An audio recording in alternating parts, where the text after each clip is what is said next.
နှလုံးလမ်းကြောင်းကနေပြီးအောက်ဘက်ကိုဆင်းသက်သွားတဲ့လမ်းကြောင်းငယ်လေးတွေထင်ရှားစွာပါရှိနေမယ်ဆိုရင်ချစ်ချင်းမြတ်တာရေးအားတွေနဲ့ပတ်သက်လို့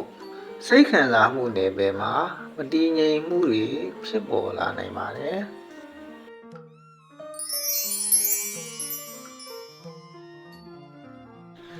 နှလုံးလမ်းကြောင်းကနေအောက်ကိုဆင်းတဲ့လမ်းကြောင်းကလေးတွေရှိနေသူတူဟာ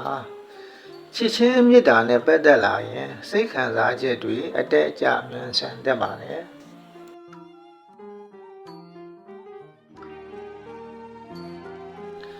ဒီလိုလမ်းကြောင်းမျိုးရှိနေသူတွေဟာတစ်ဖက်လူအပေါ်မျက်နှာများခြင်းနဲ့စိတ်ဒါမှမဟုတ်ဖောက်ပြန်လိုတဲ့စိတ်တွေပုံမများပြားတတ်ပါတယ်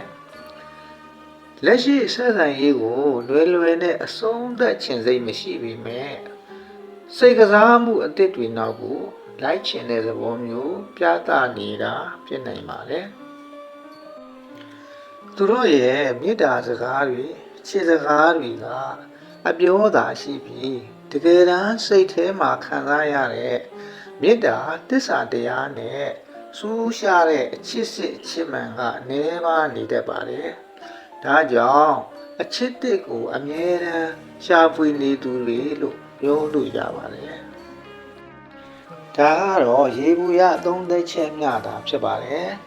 အခြားသောသက်ဆိုင်ရာဂျိုးကုန်းတွေလမ်းကြောင်းတွေရဲ့သဘောတရားတွေနဲ့ပေါင်းဆက်သုံးသပ်မှသာပုံမှုပြည့်စုံမှာဖြစ်ပါတယ်